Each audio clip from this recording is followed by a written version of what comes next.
Ariet akhirnya menemui Xiao Xiang dan mengembalikan bunga dan catatan itu. Setelah memarahinya karena kecerobohannya yang membuat mereka harus pindah, ia mengucapkan selamat tinggal terakhir. Xiao Xiang akhirnya melihat wajah Ariet.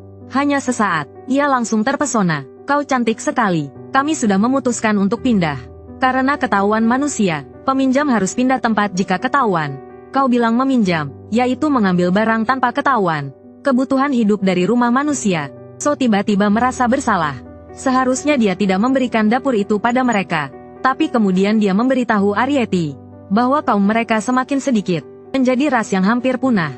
Berapa lama lagi cara hidup mereka bisa bertahan? Kami selalu berjuang untuk hidup. Kami mati-matian bertahan hidup. Hanya saja kalian tidak tahu, kaum kami tidak akan mudah punah. Maaf, kau benar. Sebenarnya, orang yang akan mati adalah aku. Arieti baru tahu bahwa So akan menjalani operasi jantung lusa. Operasi ini sangat berbahaya. Mungkin dia akan mati di meja operasi.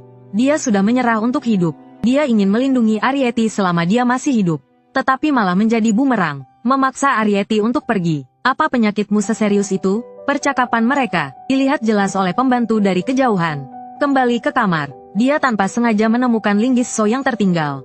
Melihat ke arah lemari di sampingnya, pembantu itu merasa ada sesuatu di dalamnya. Dia membuka papan kayu, dan benar saja, dia menemukan Ibu Arieti di dalamnya. Ketemu.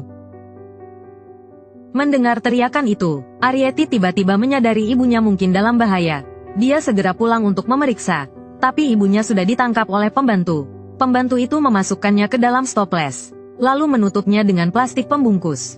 Dia meletakkannya di lemari di gudang, menunggu untuk melapor ke nenek So tentang penemuannya yang luar biasa ini. Untuk mendapatkan hadiah dari neneknya, Arieti yang tidak berdaya akhirnya menemui So dan menangis di hadapannya, berharap dia bisa membantu menemukan ibunya.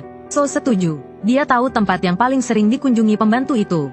Pastilah gudang. Lalu dia membawa Arieti berlari ke sana. Padahal dia tidak boleh melakukan aktivitas berat karena penyakit jantungnya.